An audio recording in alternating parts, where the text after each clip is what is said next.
اعوذ باللہ من الشیطان الرجیم بسم اللہ الرحمن الرحیم اللہم ربنا الہمنا رشدنا واعذنا من شرور انفسنا اللہم ارنا الحق حقا وارزقنا اتباعہ وارنا الباطل باطلا وارزقنا اجتنابہ اللہم ارحمنا بالقرآن العظیم واجعلہ لنا اماما وہدا ورحمہ اللہم ذکرنا منہ ما نسینا وعلمنا منہ ما جہلنا وارزقنا تلاوتہ آناء اللیل واطراف النہار واجعلہ لنا حجۃ یا رب العالمین آمین۔ رب اشرح لی صدری ویسر لی امری واحلل عقدۃ من لسانی یفقہوا قولی۔ اللہم صلی علی محمد وعلی آل محمد کما صلیت علی ابراہیم وعلی آل ابراہیم انک حمید مجید۔ اللہم بارک علی محمد وعلی آل محمد کما بارکت علی ابراہیم وعلی آل ابراہیم انک حمید مجید۔ ہم نے سورہ بقرہ کا جو لاسٹ لیکچر ہم نے لیا تھا اس میں آیت نمبر 123 تک ہم نے الحمدللہ کور کر لیا تھا۔ آج انشاءاللہ تعالی ہم سورہ بقرہ کی آیت نمبر 124 سے اپنا جو لیکچر ہے وہ شروع کریں گے۔ بسم اللہ الرحمن الرحیم۔ اور ذرا یاد کرو جب ابراہیم علیہ السلام کو آزمایا اس کے رب نے بہت سی باتوں میں تو اس نے ان سب کو پورا کر دکھایا۔ تب اللہ تعالیٰ نے فرمایا کہ اے ابراہیم علیہ السلام، اب میں تمہیں نوح انسانی کا امام بنانے والا ہوں۔ تو انہوں نے کہا کہ اور میری اولاد میں سے بھی فرمایا میرا یہ عہد ظالموں کے متعلق نہیں ہوگا۔ اب اس آیت کو سمجھنے کے لیے ضروری ہے کہ ہم ابراہیم علیہ السلام کے بارے میں پہلے تھوڑا بہت سمجھ لیتے ہیں تاکہ آگے کی جو آیات ہیں وہ ہمیں سمجھنا ایزی ہو جائے۔ ہم آلریڈی جینیالوجی پڑھ چکے ہیں اور ہم نے دیکھا کہ ہود علیہ السلام، صالح علیہ السلام آئے، اس کے بعد ابراہیم علیہ السلام نبی بن کر آئے۔ ابراہیم علیہ السلام جد الانبیاء ہیں۔ آپ کے والد کا نام طارق تھا جبکہ ان کا جو لقب تھا وہ آزر تھا۔ آزر مدد کرنے والے کو کہتے ہیں، اور یہ شخص اپنے قبیلے کے افراد کی مدد کیا کرتا تھا، لیکن اس کا جو لقب تھا وہ اسی وجہ سے تھا کہ وہ لوگوں کی مدد کیا کرتا تھا اور اسی نام سے وہ مشہور ہو گیا تھا۔ قرآن میں ہم دیکھیں گے کہ ابراہیم علیہ السلام کا قصہ تقریباً 70 یا 72 بار قرآن میں آیا ہے، اور قریب 25 سورتوں میں ابراہیم علیہ السلام کا ذکر ہوا ہے۔ تو ان کے بلند مرتبے پر یہ دلالت کرتا ہے کہ اتنے بار ان کا ذکر ہوا ہے۔ ابراہیم علیہ السلام سام بن نوح علیہ السلام کی نسل سے ہیں۔ آپ کی پیدائش عراق کے مشہور شہر بابل میں ہوئی۔ بابل میں بت پرستی بہت عام ہو گئی تھی۔ سورہ عنکبوت کی آیت نمبر 25 میں، اور ابراہیم علیہ السلام نے کہا کہ تم لوگوں نے اللہ کے سوا جو بت بنا رکھے ہیں یہ تو بس دنیا کی زندگی میں تمہارے آپس کی محبت کی وجہ سے ہیں، پھر قیامت کے دن تم ایک دوسرے کا انکار کرو گے اور ایک دوسرے پر لعنت بھیجو گے، اور تم سب کا ٹھکانہ آگ ہوگی، اور اس دن وہاں تمہارا کوئی مددگار نہیں ہوگا۔ تو یہاں ابراہیم علیہ السلام کیا سمجھا رہے ہیں اپنی قوم والوں کو کہ تم نے جن بتوں کی پرستش اللہ کے سوا کی ہے انہیں تم نے اپنی آپس کی جو محبت ہے اس کی بنا پر انہیں معبود ٹھہرا لیا ہے۔ ابراہیم علیہ السلام نے اپنے باپ کو اور اپنی قوم کو کیا کہا کہ یہ جو مورتیاں ہیں جن کے تم مجابر بنے بیٹھے ہو وہ کیا ہیں؟ تو انہوں نے جواب دیا کہ ہم نے تو اپنے باپ داداؤں کو ایسے ہی کرتے دیکھا، انہی کی عبادت کرتے ہوئے دیکھا۔ تو اللہ تعالیٰ کیا فرماتے ہیں کہ اے نبی انہیں ابراہیم علیہ السلام کا قصہ سنا دو کہ جبکہ انہوں نے اپنے باپ اور اپنی قوم سے فرمایا تم کس کی عبادت کرتے ہو؟ تو ان لوگوں نے کہا بتوں کی۔ تو ابراہیم علیہ السلام نے کہا کہ تم انہیں پکارتے ہو تو کیا وہ تمہیں سنتے ہیں؟ دیکھیں ابراہیم علیہ السلام کا جب آپ ان کی سیرت سنیں گے نا تو ان کا جو انداز بیان ہے وہ بڑا ہی خوبصورت ہے۔ جس طریقے سے انہوں نے دعوت دی اس سے ہمیں بھی سیکھنا چاہیے کہ ہمیں کس طرح سے دعوت کا کام کرنا چاہیے۔ کسی کو فورسفلی ہم نے کچھ نہیں کہنا ہے، کس طریقے سے اس بات کو ہم نے کنونس کرنا ہے لوگوں کو، انشاءاللہ تعالی ہم یہ سیرت میں دیکھیں گے۔ خیر، تو انہوں نے پوچھا کہ جب تم انہیں پکارتے ہو تو وہ کیا تمہیں سنتے ہیں یا تمہیں کوئی نفع اور نقصان پہنچا سکتے ہیں؟ تو انہوں نے کہا کہ یہ تو ہم نہیں جانتے، لیکن ہم نے اپنے باپ داداؤں کو تو اسی طرح کرتے ہوئے دیکھا ہے۔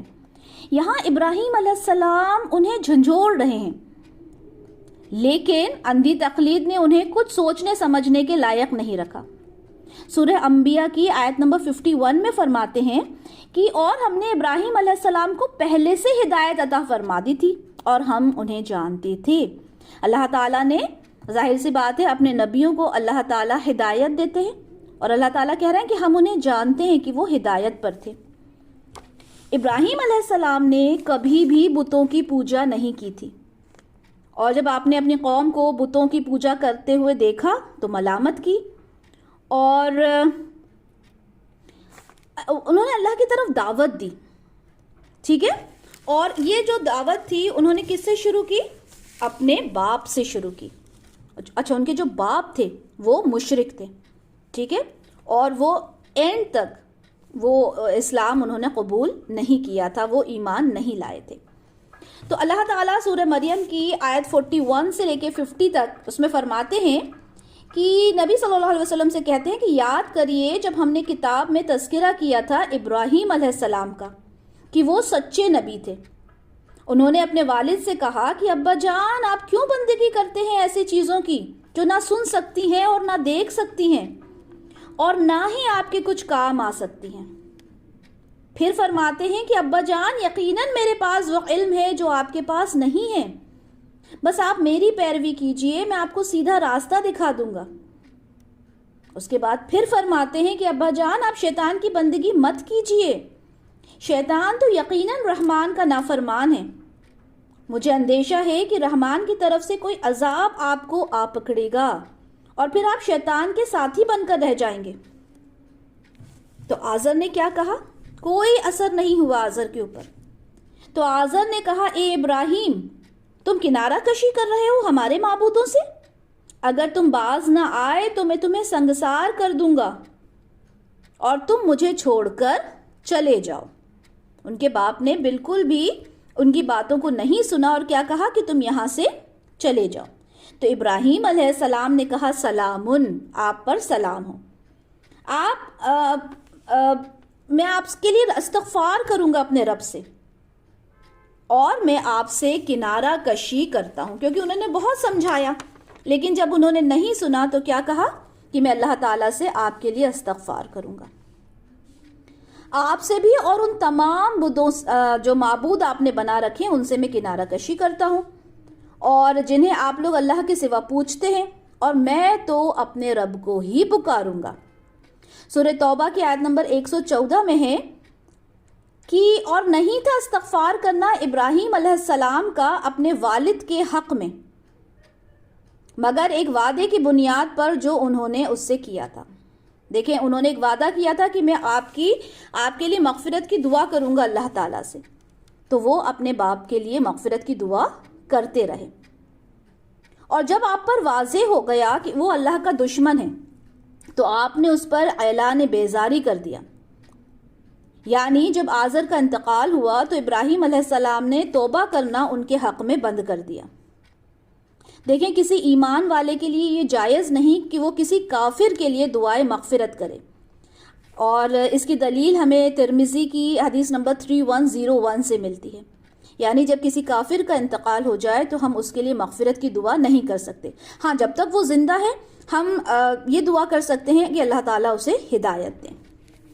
خیر، اپنے والد کے ایک اللہ کو نہیں ماننے پر بھی بہت شفقت سے آپ نے ان کے ساتھ بیہیو کیا، ان سے پیش آئے، اور جب تک جو ان کے والد تھے وہ زندہ رہے ان کے لیے مغفرت کی وہ دعا کرتے رہے.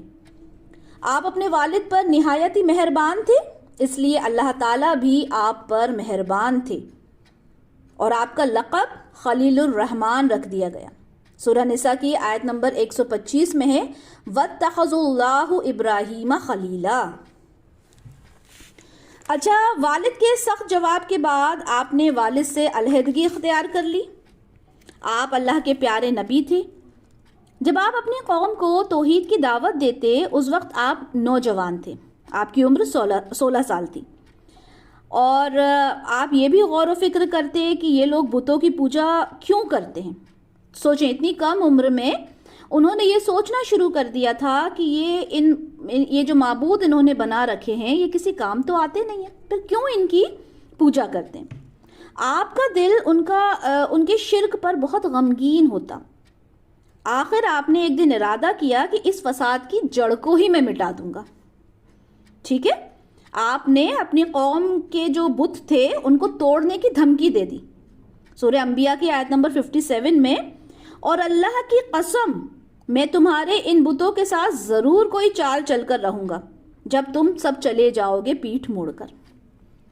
ٹھیک ہے، تو انہوں نے کیا کہا کہ میں تمہارے بتوں کے ساتھ کچھ نہ کچھ تو ضرور کروں گا. اور یہ بات ابراہیم علیہ السلام نے پوشیدہ نہیں کی تھی بلکہ اعلانیہ کی تھی. آخر انتظار کا وقت ختم ہوا، یعنی جو ابراہیم علیہ السلام سوچ رہے تھے وہ کرنے کا وقت آ گیا. ان کا تہوار تھا کچھ عید جیسا جسے وہ منانے جاتے تھے ایک کھلے میدان میں، وہاں سیلیبریشن ہوتا تھا، میلہ وغیرہ اینڈ آل دیٹ. تو سب لوگ صبح سے اس تہوار کو منانے کے لیے میدان کی طرف چلے گئے. ابراہیم علیہ السلام سے جب انہوں نے کہا کہ آپ بھی ہمارے ساتھ چلیں تو ابراہیم علیہ السلام نے منع کر دیا، کیونکہ ان کے دماغ میں تو پلاننگ چل رہی تھی. تو انہوں نے کہا فقال انی سقیم، میں بیمار ہوں. ٹھیک ہے، انہوں نے بہانہ بنا دیا کہ میں بیمار ہوں.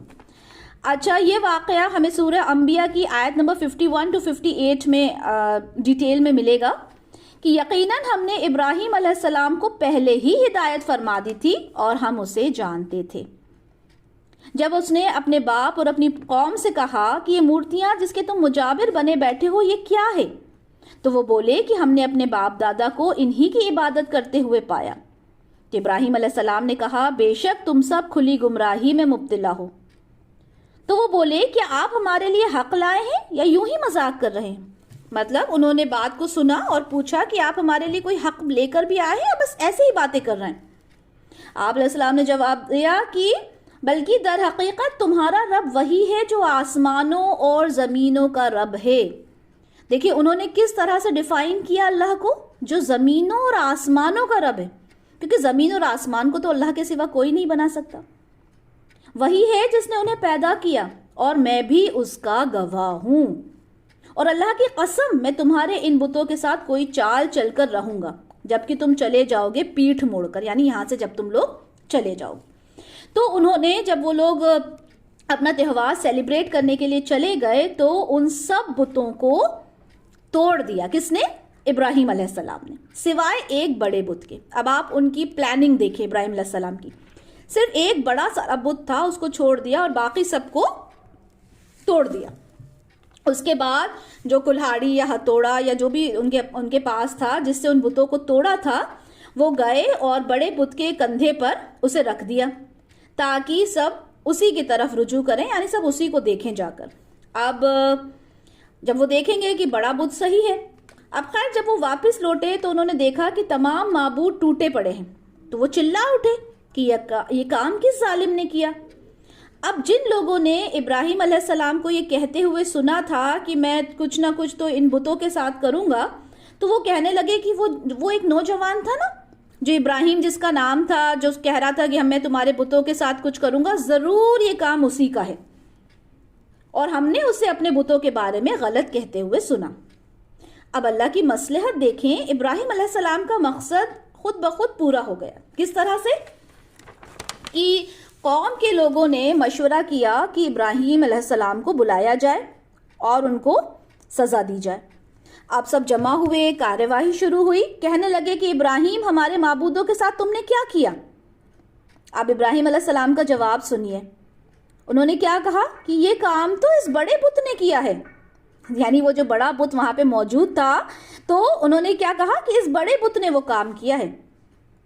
مجھ سے کیوں پوچھتے ہو؟ اپنے معبودوں سے پوچھو نا، یہی تمہیں جواب دیں گے. اب یہ جواب سن کر تو سارے لوگ جو تھے وہ سوچ میں پڑ گئے اور کہنے لگے کہ یقیناً تم خود ہی ظالم ہو. اچھا، اس کے بعد بھی وہ ایمان نہیں لائے. اتنی بڑی بات ابراہیم علیہ السلام کہہ رہے ہیں کہ یہ ان سے پوچھو، یہ بتائیں گے، لیکن اس کے بعد بھی ایمان نہیں لائے. بولے ابراہیم کیا تمہیں نہیں معلوم یہ تو بے زبان ہے، یہ بول نہیں سکتے. خود ہی کہہ رہے ہیں کہ ہمارے معبود بول نہیں سکتے. تو ابراہیم علیہ السلام بولے کہ تم اللہ کو چھوڑ کر ایسی چیزوں کی عبادت کرتے ہو جو بول تک نہیں سکتے، جو نہ تمہیں کوئی نفع دے سکتے نہ تمہیں کوئی نقصان پہنچا سکتے. تعجب ہے تم پر بھی اور ان پر بھی جنہیں تم اللہ کو چھوڑ کر پوجتے ہو. کیا تم لوگ عقل سے کام نہیں لیتے؟ لیکن دیکھیں اس پر بھی انہیں کوئی اثر نہیں ہوا. کہنے لگے کہ اسے جلا ڈالو اور اپنے معبودوں کی مدد کرو. آپ دیکھیں جن معبودوں کو وہ پوج رہے ہیں ان کی ہی مدد کرنے کی بات کر رہے ہیں. دیکھیں کیا عقیدہ ہے ان لوگوں کا. اچھا، اب انہیں جلانے کے لیے انتظام کیا گیا. انہیں ایک چٹیل میدان کا وہاں پر انتخاب کیا گیا اور لکڑیاں تھیں، ان کا انتظام کیا گیا.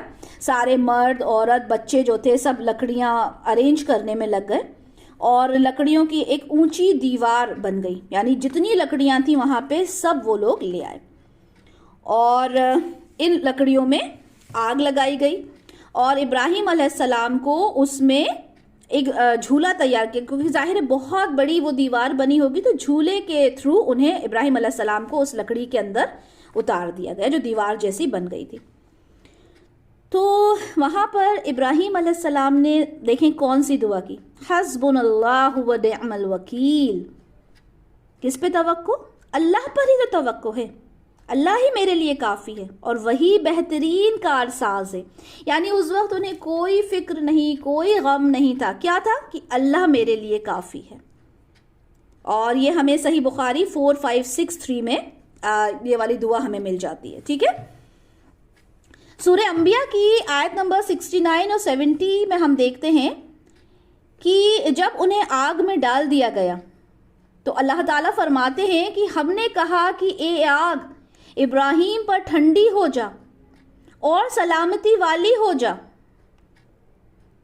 اللہ تعالیٰ کیا فرما رہے ہیں کہ اس آگ کو اللہ تعالیٰ نے حکم دیا کہ ٹھنڈی ہو جا اور سلامتی والی ہو جا. تو ان لوگوں نے کیا پلاننگ کی تھی کہ وہ ابراہیم علیہ السلام کے ساتھ چال چلیں گے، ابراہیم علیہ السلام کو آگ میں ڈال دیں گے. لیکن خسارہ اٹھانے والے تو ظاہر سی بات ہے وہی تھے، کیونکہ ابراہیم علیہ السلام تو اللہ کو ماننے والے تھے، اللہ پر یقین تھا ان کا. تو جب ابراہیم علیہ السلام کو آگ میں ڈال دیا گیا تو وہ آگ ٹھنڈی ہو گئی. کس سے؟ اللہ کے حکم سے. تو آپ دیکھیں یہاں اس بات پر یقین کرنا ہے کہ اللہ کی مرضی سے ہی ہوتا ہے سب کچھ. نہ آگ ہمیں جلا سکتی، نہ طوفان ہمارا کچھ بگاڑ سکتا. اگر اللہ میرے ساتھ ہے میرا کچھ نہیں ہو سکتا. یہ یقین ہمارے ساتھ ہونا چاہیے. ابراہیم علیہ السلام کی سیرت سے بہت سارے ٹاپکس ہیں، بہت ساری سیکھ ہے جو ہمیں ملتی ہے. ٹھیک ہے، تو کیا ہوا کہ وہ آگ جو تھی وہ ٹھنڈی ہو گئی. ابن عباس رضی اللہ تعالیٰ عنہ فرماتے ہیں کہ اگر اللہ تعالیٰ آگ سے یہ نہیں کہتے کہ سلامتی والی ہو جا تو وہ اس قدر سرد ہو جاتی کہ اس کی ٹھنڈک سے تکلیف محسوس ہوتی، یعنی وہ ٹھنڈی ہوتی ہی جاتی. لیکن اللہ تعالیٰ نے کیا کہا؟ سلامتی والی ہو جا. گویا کہ آگ بھی اللہ کے حکم کے بغیر نہیں جل سکتی. اس آگ نے آپ علیہ السلام کے کپڑے جلائے، نہ ہی ان کے جسم کو کوئی تکلیف دی، نہ ہی وہ ان کا کہیں سے جسم جلا. صرف وہ رسیاں جلیں جن سے آپ کو باندھا گیا تھا. اب لوگ اس انتظار میں تھے کہ یہ آگ کب ابراہیم علیہ السلام کو جلائے گی، لیکن وہ تو یہ دیکھ کر حیران ہو گئے کہ ابراہیم علیہ السلام بڑے اطمینان سے اس آگ کے درمیان بیٹھے ہوئے ہیں۔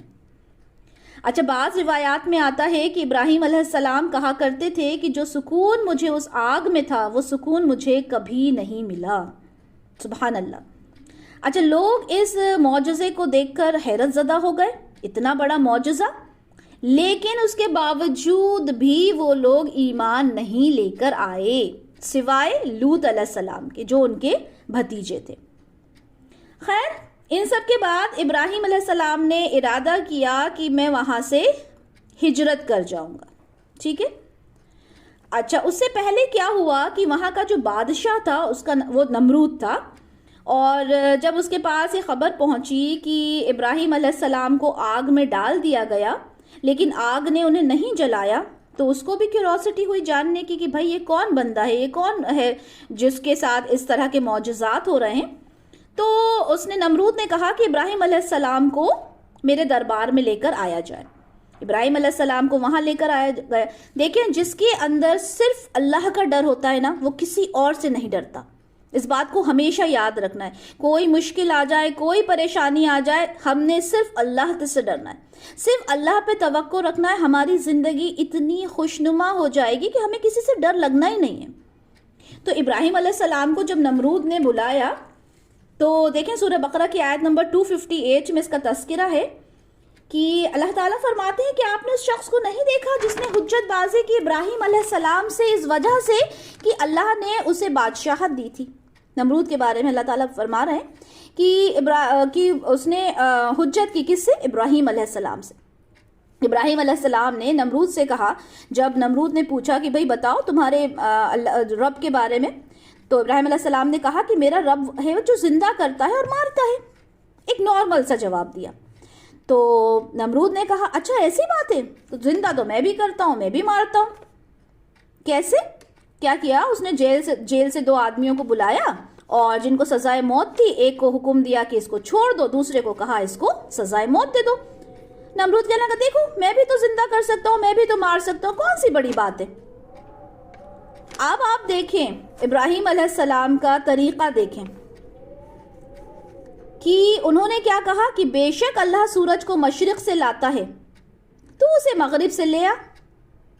اب ان کا طریقہ دیکھیں بھئی، اس کو جب سمجھ میں نہیں آیا نمرود کو، تو ان کا طریقہ کیا تھا کہ جو سورج مشرق سے نکلتا ہے اسے مغرب سے نکال کے بتا دیں۔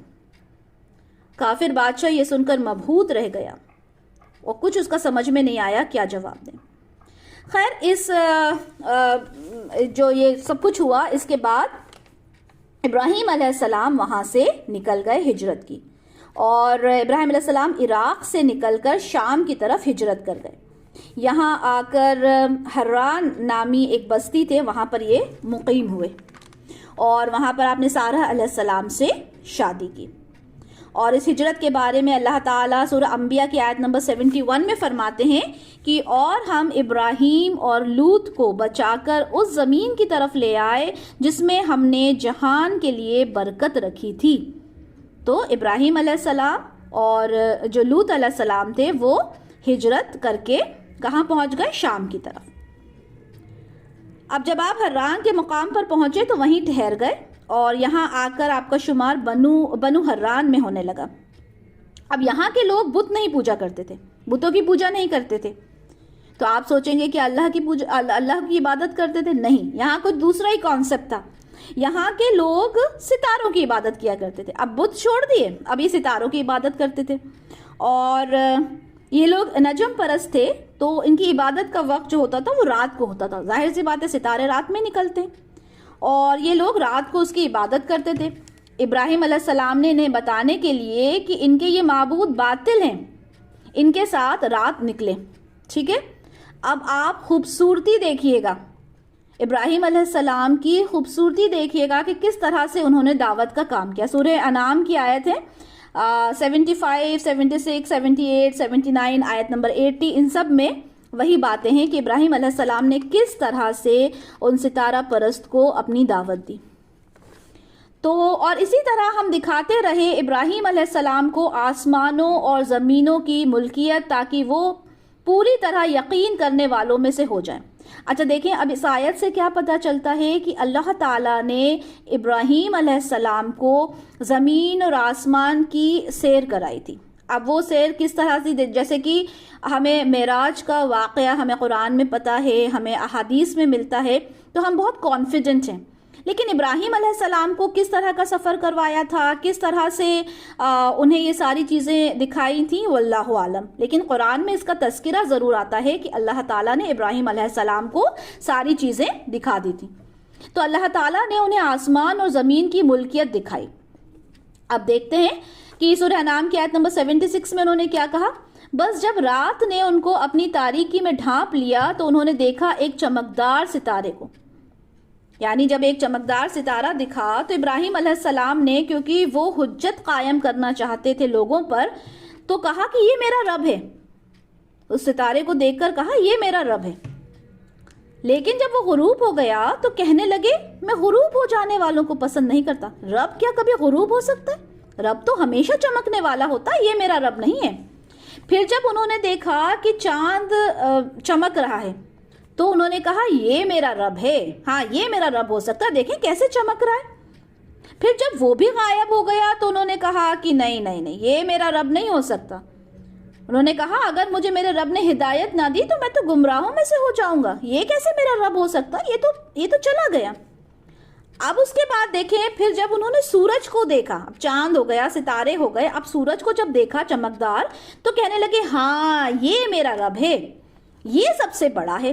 پھر جب دیکھا کہ وہ بھی غائب ہو گیا تو انہوں نے کہا اے میری قوم کے لوگوں، میں اعلان برات کرتا ہوں، یعنی میں بری ہوں، میں بیزار ہوں اس سے جو تم شرک کر رہے ہو۔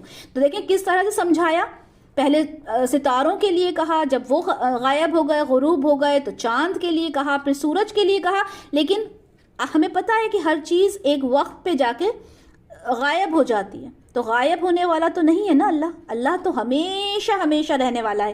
تو کیا ہوا کہ انہوں نے کہا، پھر انہوں نے سمجھایا اپنی قوم کو کہ دیکھو یہ کیسے رب ہو سکتے ہیں، یہ تو غائب ہو گئے، غروب ہو گئے۔ تو ابراہیم علیہ السلام بولے میں نے تو اپنا رخ کر لیا یکسو ہو کر اس ہستی کی طرف جس نے آسمان اور زمین کو بنایا ہے، اور میں مشرکوں میں سے نہیں ہوں۔ ابراہیم علیہ السلام نے کہا میں مشرک نہیں ہوں، میں اللہ کے سوا کسی کے ساتھ کسی کو شریک نہیں کروں گا عبادت میں۔ اب ابراہیم علیہ السلام سے اس قوم نے حجت قائم کر دی، یعنی اب وہ ان سے جھگڑنا شروع ہو گئے کہ یہ تم کیا کہہ رہے ہو، اور ہمارے معبودوں کو، ستاروں کو اور چاند سورج کو تم رب ہونے سے انکار کیسے کر رہے ہو، اور ان معبودوں کی نحوست تم پر ہوگی، اور تم اس کے لیے تیار ہو جاؤ، تم ہمارے معبودوں کو برا بھلا کہہ رہے ہو، ان کی نحوست تم پر ہوگی۔ اب دیکھیں اس پر ابراہیم علیہ السلام کیا بولے۔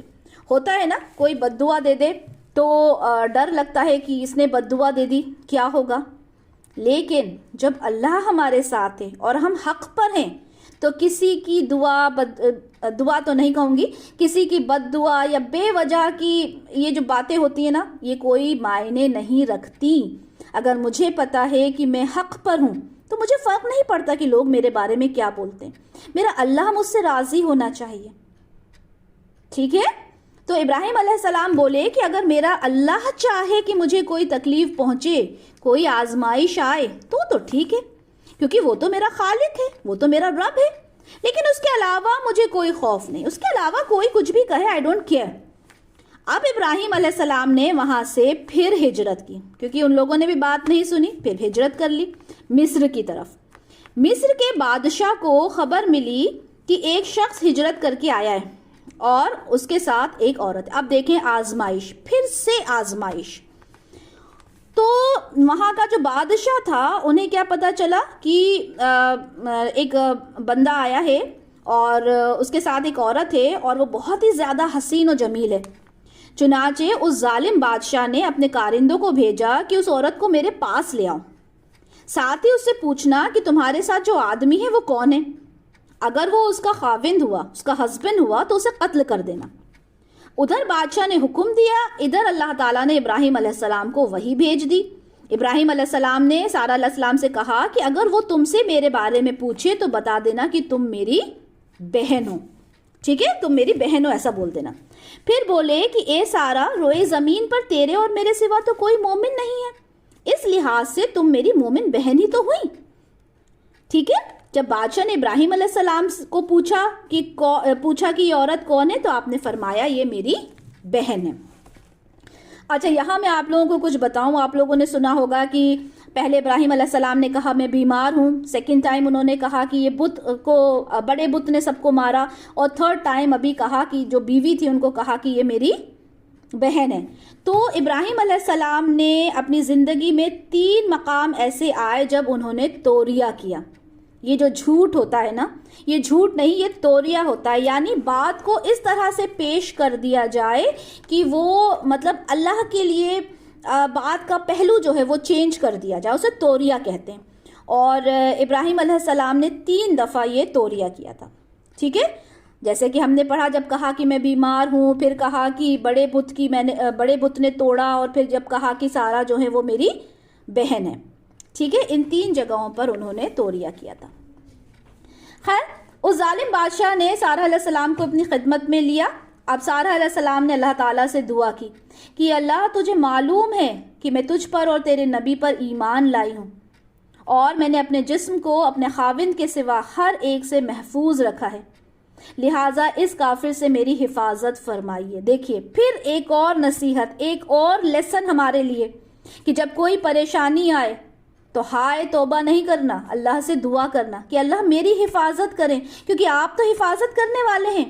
تو اللہ تعالیٰ نے اس بادشاہ کے ساتھ کیا کیا, جب وہ چھونے کے لیے اس بادشاہ نے ہاتھ آگے کیا تو اس کا ہاتھ شل ہو گیا, اپنی جگہ پر جم گیا. اب سارہ علیہ السلام کو خوف ہوا کہ اگر یہ مر گیا تو سارا الزام میرے اوپر آ جائے گا, ظاہر سی بات ہے وہ بادشاہ تھا.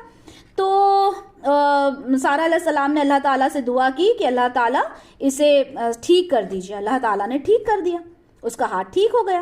تو اس بادشاہ نے پھر سارہ علیہ السلام کی طرف ہاتھ بڑھایا, سیکنڈ ٹائم پھر اس کا ہاتھ شل ہو گیا, پھر سارہ علیہ السلام نے دعا کی اور پھر وہ ٹھیک ہوا. Third time again he did the same thing. Third time بھی اس نے, بادشاہ نے سارہ علیہ السلام کے اوپر جب تھرڈ ٹائم جب وہ اس کا ہاتھ شل ہوا تو بادشاہ نے کہا کہ میرے لیے اپنے رب سے دعا کرو کہ میرا ہاتھ جو ہے وہ ٹھیک کر دے تو میں تمہیں یہاں سے چھوڑ دوں گا. تھرڈ ٹائم میں اس نے یہ کہا. پھر سارہ علیہ السلام نے اللہ تعالیٰ سے دعا کی اور بادشاہ نے کہا کہ ٹھیک ہے میں تمہیں رہا کرتا ہوں, اور اپنے کارندوں سے بولا کہ تم کس کو میرے پاس لے آئے ہو, یہ کوئی انسان تھوڑی, یہ تو کوئی سرکش جن ہے. خیر, اس نے انہیں رہا کر دیا اور خدمت کے لیے اپنی بیٹی ہاجرہ کو ان کے ساتھ دے دیا, جو ہاجرہ علیہ السلام جن کے بارے میں ہم نے ماشاءاللہ انشاءاللہ ہم ابھی سنیں گے ان کے بارے میں اسی سیرت میں. اچھا, سارہ علیہ السلام جب واپس لوٹی تو دیکھا ابراہیم علیہ السلام نماز پڑھ رہے ہیں. انہوں نے پوچھا کہ کیا ہوا, اور سارہ علیہ السلام نے سارا واقعہ ان سے بیان کر دیا. ابراہیم علیہ السلام بولے الحمدللہ, اور پھر انہوں نے کہا کہ ٹھیک ہے اب ہم یہاں نہیں رہیں گے. دیکھیں آپ, ہجرت پہ ہجرت, ابراہیم علیہ السلام نے کتنی ہجرت کی تھی. اب آپ پھر ایک بار فلسطین میں آ گئے. فلسطین میں لوط علیہ السلام بھی آپ کے ساتھ ہی تھے, جیسا کہ بتایا کہ آپ کے بھتیجے تھے, بچپن سے ہی آپ کے زیر سائے رہے اور پوری ہجرت میں آپ کے ساتھ ہی تھے. اور جب آپ واپس فلسطین پہنچے تو لوط علیہ السلام کو حکم دیا کہ وہ بستی صدون میں جا کر دین اسلام کو پھیلائیں, یعنی یہاں سے لوط علیہ السلام جو تھے وہ ان سے جدا ہو گئے, انہیں دوسری جگہ اسلام کے لیے, اسلام کو پھیلانے کے لیے بھیج دیا گیا. اب دیکھیں, جب سارہ علیہ السلام کی عمر 85 برس ہوئی تو آپ نے سوچا کہ میں تو بانجھ ہوں اور میرے کوئی اولاد نہیں ہو رہی, تو کیوں نہ میں ہاجرہ علیہ السلام کو ابراہیم علیہ السلام کو تحفتاً دے دوں. لہٰذا ان کا نکاح ہو گیا. کس سے؟ حاجر علیہ السلام, حاجر علیہ السلام سے. اب اللہ تعالیٰ نے جلد ہی آپ کو اسماعیل علیہ السلام عطا فرما دیے. اب ظاہر سی بات ہے, ہم جانتے ہیں عورت کی فطرت بخوبی جانتے ہیں. جب سارہ علیہ السلام نے یہ دیکھا کہ حاجر علیہ السلام کے اولاد ہے تو ان کو غیرت کا احساس ہوا, اور انہوں نے یہ کہا کہ ابراہیم علیہ السلام سے کہ میں اب ان کے ساتھ ایک جگہ نہیں رہ سکتی ہوں. ریزنز رہے ہوں گے, ظاہر سی بات ہے, جس کو وہ ایز اے تحفہ وہاں سے لے کر آئیں, اور پھر انہوں نے مطلب نیت تو یہی تھی کہ مطلب ان سے اولاد ہو جائے, لیکن وہ برداشت نہیں کر پائیں اور انہوں نے کہا کہ میں ان کے ساتھ نہیں رہوں گی. اور ادھر دیکھیں اللہ تعالیٰ کا حکم بھی یہی ہو گیا کہ حاجر علیہ السلام کو اور اپنے دودھ پیتے بچے کو مکہ کی طرف لے جائیں۔ اب ابراہیم علیہ السلام ان کو لے کر مکہ پہنچ گئے۔ یہ جگہ اس وقت بالکل بے جان اور ویران تھی، ٹھیک ہے۔ اب ایسی ویران جگہ پر دیکھیں بیوی اور بیٹے کو چھوڑ کر ابراہیم علیہ السلام پلٹے۔ کیوں؟ کیونکہ اللہ کا حکم تھا۔ آپ فرما برداری کا لیول دیکھیں، کیا لیول ہے، مطلب اپنے چھوٹے سے بچے کو، بیوی کو تنہا چھوڑ کر پلٹ گئے۔ حاجر علیہ السلام کہنے لگے کہ مجھے چھوڑ کر کیوں جا رہے ہیں؟ کوئی جواب نہیں دیا۔ پھر پوچھا، کوئی جواب نہیں دیا۔ پھر حاجر علیہ السلام نے کہا کیا اللہ کا حکم ہے؟ ظاہر سی بات ہے، انہیں معلوم تھا کہ میرے شوہر ہیں، کیسے انسان ہیں۔ انہوں نے کہا کہ اللہ کا حکم ہے؟ انہوں نے کہا ہاں۔ اب آپ حاجر علیہ السلام کا جواب سنیے، سبحان اللہ، مطلب نصیحتوں پہ نصیحتیں ہیں اس سیرت میں، سبحان اللہ سبحان اللہ۔ تو وہ بولیں کہ پھر تو اللہ کبھی ہمیں ضائع نہیں کرے گا، سبحان اللہ۔ مطلب دیکھیں آپ، مطلب یقین کا لیول دیکھیں کہ حاجر علیہ السلام بھی کہہ رہے ہیں کہ ٹھیک ہے، اللہ نے اگر کہا ہے تو وہ ہمیں کبھی بھی ضائع نہیں کریں گے۔ اب وہ دونوں اس ویران وادی میں اکیلے تھے۔ بچہ جب بھوک سے تڑپتا تو آپ کھانے پینے کی تلاش میں ادھر ادھر بھاگنے لگتی۔ آپ صفا پہاڑ پر جاتی، جب وہاں کچھ نہیں ملتا تو وہاں سے جب ڈھلان کی طرف چلتی تو وہاں بچہ نظروں سے اوجھل ہو جاتا، اس پر آپ تیز تیز چلنے لگتی۔ پھر آپ مروہ پہاڑی پر پہنچتی، وہاں کچھ نہیں ملتا۔ پھر آپ صفا پہ آتی، صفا سے مروہ پہ آتی تو دیکھیں وہاں سے یہاں، یہاں سے وہاں انہوں نے 7 چکر لگائے، جو ہم سب کو پتہ ہے کہ صفا مروہ کے جو درمیان سعی کرتے ہیں یہ اسی وجہ سے ہے، ٹھیک ہے۔ اب جب وہ آخری مرتبہ مروہ پر پہنچی تو ایک آواز سنی۔ یہ آواز اسماعیل علیہ السلام کے قریب سے آ رہی تھی۔ تو کیا دیکھتی ہیں کہ اسماعیل علیہ السلام کے قدموں کے نیچے سے پانی بہہ رہا ہے، کیونکہ جبرائیل علیہ السلام اللہ تعالیٰ کے حکم سے وہاں پر آئے، انہوں نے اپنا پر مارا تو اسماعیل علیہ السلام کے پاس سے ایک عظیم چشمہ نمودار ہوا، جسے آج ہم زمزم کہتے ہیں۔ اب حاجر علیہ السلام بہت خوش ہوئیں، انہوں نے اس کے چاروں طرف پتھر رکھ دیے اور زبان سے بولی زمزم، یعنی رک جا۔ آپ صلی اللہ علیہ وسلم فرماتے ہیں کہ اگر آپ جلد بازی سے کام نہ لیتی اور اس طرح سے مطلب نہ کرتی تو جو زمزم تھا وہ بہنے والا جھرنا ہوتا آج۔ تو خیر انہوں نے اسماعیل علیہ السلام کو پانی پلایا، خود بھی پیا، اور مطلب پانی ظاہر سی بات ہے سب سے بڑی نیڈ ہوتی ہے انسان کی۔ اب پانی کی وجہ سے کیا ہوا، وہاں پر جو پرندے تھے وہ بھی آنے لگے۔ اب وہاں پر آپ مصلحت دیکھیں اللہ تعالیٰ کی کہ اللہ تعالیٰ نے کس طرح سے ابراہیم علیہ السلام کی ایک شاخ کو وہاں پر پیدا کیا۔ اب وہاں پر عرب کا ایک قبیلہ بنو جرہم یمن کی طرف سے آ رہا تھا۔ یہ قبیلہ سفر میں رہتا تھا اور جہاں کہیں پانی نظر آتا تو وہیں پہ پڑاؤ ڈال لیتا تھا۔ جب خوراک ختم ہو جاتی تو پھر آگے سفر شروع کر دیتے۔ اب جب انہوں نے دیکھا کہ کچھ پرندے انہیں نظر آئے تو انہوں نے کہا کہ یہاں ضرور کوئی پانی ہے جو پرندے ہمیں نظر آ رہے ہیں۔ تو کچھ لوگ جب وہاں پہنچے تو انہوں نے دیکھا کہ ایک عورت ہے اور ایک بچہ ہے۔ اب انہوں نے کہا کہ ہم یہاں پر پڑاؤ ڈالنے کی اجازت چاہتے ہیں، تو حاجر علیہ السلام نے انہیں اجازت دے دی، لیکن اس کیا کہا کہ آپ کو کفالت کرنا ہوگی، ذمہ داری اٹھانا پڑے گی اس بچے کی اور میری۔ تو ظاہر سی بات ہے ایک بچے کی اور ایک عورت کی ذمہ داری اٹھانا کوئی بڑی بات نہیں تھی۔ تو اب اسی طرح اسماعیل علیہ السلام بنو جرہم میں پرورش حاصل کرنے لگے اور اسی طرح وہ عربک زبان سیکھ گئے، اور انہی سے جو یہ عرب قوم، یہ جو نسل شروع ہوئی جس میں آخری نبی رسول اللہ صلی اللہ علیہ وسلم، پھر وہ اسی نسل میں، اسی شاخ میں سے آئے۔ تو آپ دیکھیں کس طرح سے اللہ تعالیٰ نے ایک شاخ عرب میں پیدا کر دی۔ انشاءاللہ تعالیٰ جن لوگوں نے یہ پہلے سے سنا ہے بہت اچھی بات ہے، لیکن جو یہ ساری چیزیں فرسٹ ٹائم سن رہے ہیں ان کے بہت سارے کانسیپٹس انشاءاللہ تعالیٰ کلیئر ہو جائیں گے۔ اللہ تعالیٰ نے ابراہیم علیہ السلام نے دعا کی کہ اے ہمارے پروردگار، میں نے کچھ اولاد اپنی اس بے آباد وادی میں حرمت والے گھر کے پاس بسائی ہے۔ یہ دعا کس نے کی تھی؟ ابراہیم علیہ السلام نے۔ دیکھیں یہاں اللہ کا پہلا گھر تھا، ٹھیک ہے، اور جیسے کہ اللہ تعالیٰ نے خبر دی سورہ آل عمران کی آیت نمبر 96 میں کہ اللہ تعالیٰ نے پہلا گھر جو لوگوں کے لیے مقرر کیا تھا وہی ہے جو مکہ میں ہے، پوری دنیا کے لیے برکت اور ہدایت والا۔ ابراہیم علیہ السلام نے اللہ تعالیٰ سے کیا دعا مانگی تھی؟ سورہ بقرہ کی آیت نمبر 126 جو انشاءاللہ تعالیٰ آج کے لیکچر میں بھی ہم پڑھیں گے. اے میرے پروردگار اس گھر کو امن کی جگہ بنا دے اور یہاں آباد ہونے والوں کو پھلوں کا رزق عطا کر جو کوئی ان میں سے ایمان لائے اللہ پر اور یوم آخرت پر. تو یہاں کیا کہا؟ جو لوگ ایمان لے کر آتے ہیں اللہ پر اور یوم آخرت پر، اس اولاد کے لیے یہاں پر دعا کی گئی. سورہ ابراہیم کی آیت نمبر 35 میں اے میرے رب اس شہر مکہ کو بنا دے امن کی جگہ اور بچائے رکھ مجھے اور میری اولاد کو اس سے کہ ہم بتوں کی پرستش کریں. سورہ ابراہیم کی آیت نمبر 37 میں اے میرے پروردگار میں نے اپنی اولاد کی ایک شاخ کو آباد کر دیا ہے اس بے آباد وادی میں تیرے محترم گھر کے پاس. اے میرے رب تاکہ یہ نماز قائم کریں اور انہیں رزق عطا کر پھلوں سے تاکہ وہ تیرا شکر ادا کریں. تو یہ ساری دعائیں ابراہیم علیہ السلام نے کی تھیں، کس کے لیے؟ اپنی اولاد کے لیے آنے والی. اور دیکھیں اس کا نتیجہ تھا کہ رسول اللہ صلی اللہ علیہ وسلم اس شاخ سے پیدا ہوئے.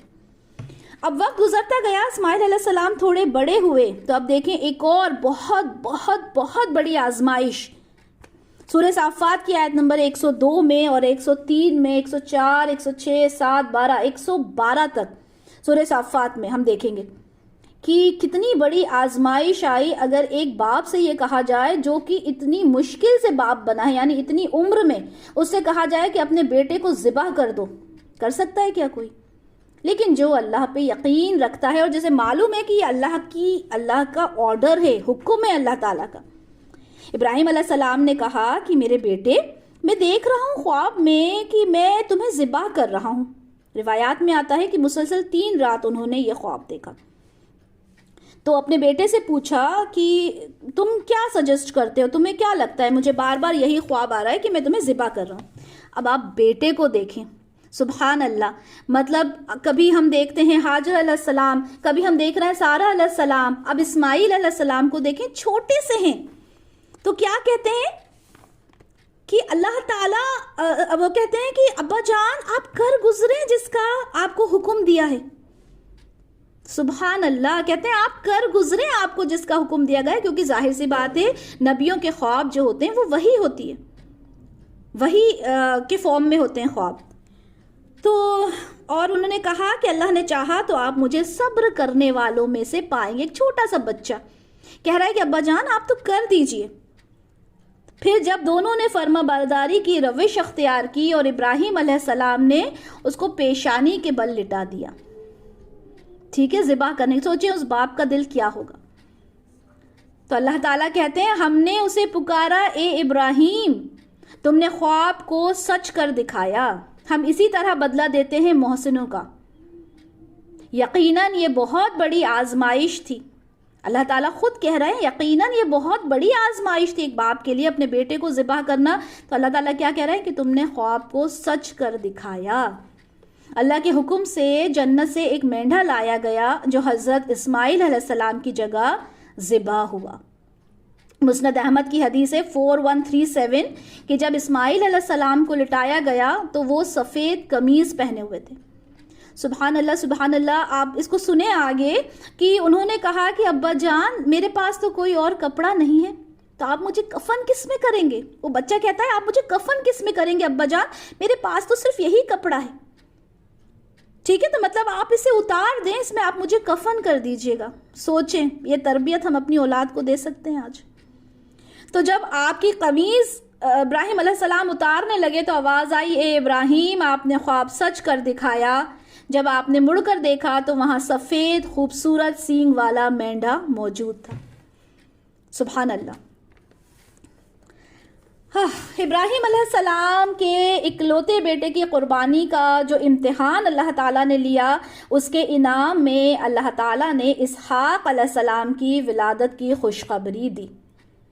جب اسحاق علیہ السلام پیدا ہوئے تھے تو سارہ علیہ السلام کی عمر 90 سال کی تھی اور ابراہیم علیہ السلام 120 سال کے تھے. سورہ ہود کی آیت نمبر 69 میں جب حضرت لوط علیہ السلام کی قوم پر عذاب کے فرشتے راستے میں حضرت لوط علیہ السلام کی قوم پر عذاب کے لیے فرشتے گئے تو راستے میں ابراہیم علیہ السلام کے پاس پہنچے تو انہوں نے ان فرشتوں نے اسحاق علیہ السلام کی ولادت کی خوشخبری دی. ٹھیک ہے. وہ انسانی شکل میں آئے تھے. ابراہیم علیہ السلام جیسا کہ ہم جانتے ہیں وہ بہت ہی زیادہ مہمان نواز تھے. انہوں نے وہ دیکھ کر خوش ہوئے کہ مہمان آئے ہیں، اور فرشتوں نے سلام کیا، آپ نے جواب دیا، اور سوچ رہے تھے کہ اجنبی لوگ ہیں، انہیں میں جانتا نہیں ہوں، لیکن مہمان نوازی میں تو وہ ایک نمبر تھے، سب جانتے ہیں. کھانے کا انتظام کیا، بھنا ہوا بچڑا ان کے لیے لائے. اب ظاہر سی بات ہے فرشتے تو کھاتے نہیں ہیں، انہوں نے کھایا نہیں. تو ابراہیم علیہ السلام ڈر گئے کہ یہ کھا کیوں نہیں رہے. تو فرشتوں نے کہا کہ آپ ڈریے نہیں، ہم فرشتے ہیں، ہمیں قوم لوط کی طرف عذاب کی غرض سے یہاں بھیجا گیا، تو راستے میں ہم آپ کو یہ خوشخبری دینے آ گئے. تو ان کی جو بیوی تھی سارہ علیہ السلام یہ باتیں قریب کھڑی ہو کر سن رہی تھیں اور ہنس پڑیں کہ دیکھیں میرے شوہر تو فرشتوں سے بھی ڈر گئے. پھر اللہ تعالیٰ نے فرشتوں کے ذریعے خوشخبری دی، ان کو بیٹے اسحاق کی اور پوتے یعقوب کی بھی خوشخبری دے دی. تو سارہ علیہ السلام بولی کیا اب میری اولاد ہوگی؟ میں تو بوڑھی ہو چکی ہوں اور میرے شوہر بھی بوڑھے ہو گئے. تو دیکھیں پھر ایک اور نصیحت. تو اللہ تعالیٰ نے کیا، فرشتوں نے کیا کہا کہ آپ اللہ کے فیصلے پر تعجب کرتی ہیں. ہم کہتے ہیں نا اتنی عمر ہو گئی، اتنا ہو گیا، تو اللہ تعالیٰ کے فیصلے پر تعجب کرتی ہیں. اللہ تعالیٰ تو کہتے ہیں کن فیکن، ہو جا، اور وہ ہو جاتا ہے نا، ایسے ہی ہے نا. تو اس طرح سے اسحاق علیہ السلام کی خوشخبری بھی انہیں مل گئی. اب ایک دن ابراہیم علیہ السلام اسماعیل علیہ السلام کے پاس گئے اور کہا کہ یہاں اللہ کا گھر تعمیر کرنا ہے. سورہ حج کی آیت نمبر 26 میں ہے، اور جب ہم نے معین کر دی ابراہیم علیہ السلام کے لیے اپنے اس گھر کی جگہ، اور حکم دیا کہ میرے ساتھ کسی کو شریک نہ کرنا، اور میرے اس گھر کو پاک رکھنا طواف کرنے والوں کے لیے اور قیام، رکوع اور سجدہ کرنے والوں کے لیے.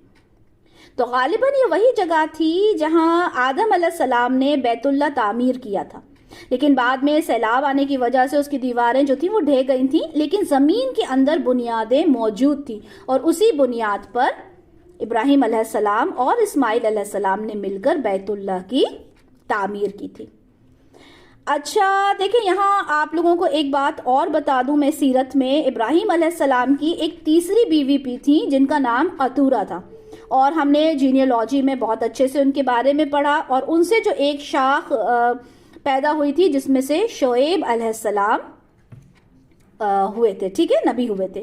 تو یہ ان کی تیسری بیوی اور یہ تیسری شاخ بھی تھی. چلیں الحمدللہ ابراہیم علیہ السلام کے بارے میں بہت کچھ ہم نے آج سنا، سمجھا، جانا. بہت ساری نصیحتیں ہیں جو ہم کو یہاں پر ملی. اب ہم آ جاتے ہیں سورہ بقرہ کی آیت نمبر 124 پر. بہت جلدی اس کا ترجمہ کریں گے کیونکہ الحمدللہ بہت کچھ آپ لوگوں نے یہاں پر سمجھ لیا.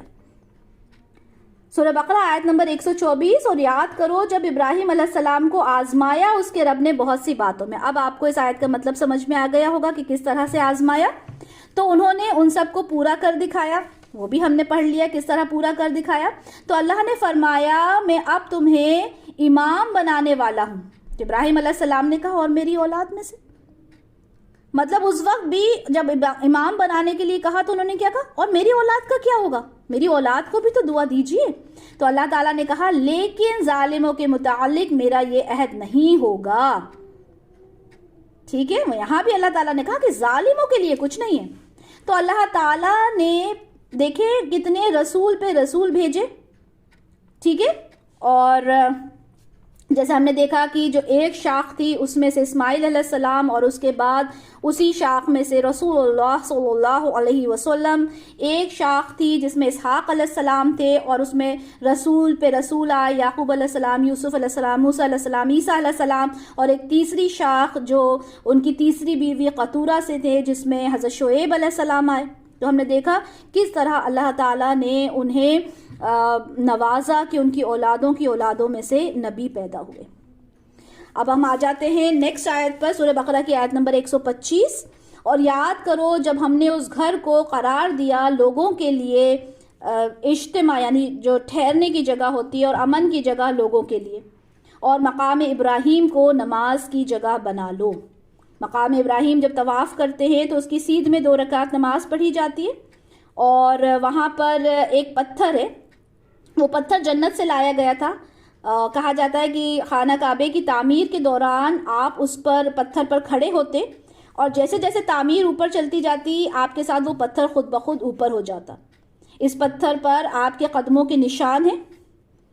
اور ہم نے حکم دیا ابراہیم علیہ السلام اور اسماعیل علیہ السلام کو کہ تم دونوں میرے اس گھر کو پاک رکھو طواف کرنے والوں، اعتکاف کرنے والوں، رکوع کرنے والوں اور سجدہ کرنے والوں کے لیے. یعنی ظاہری صفائی بھی رکھو اور باطنی بھی.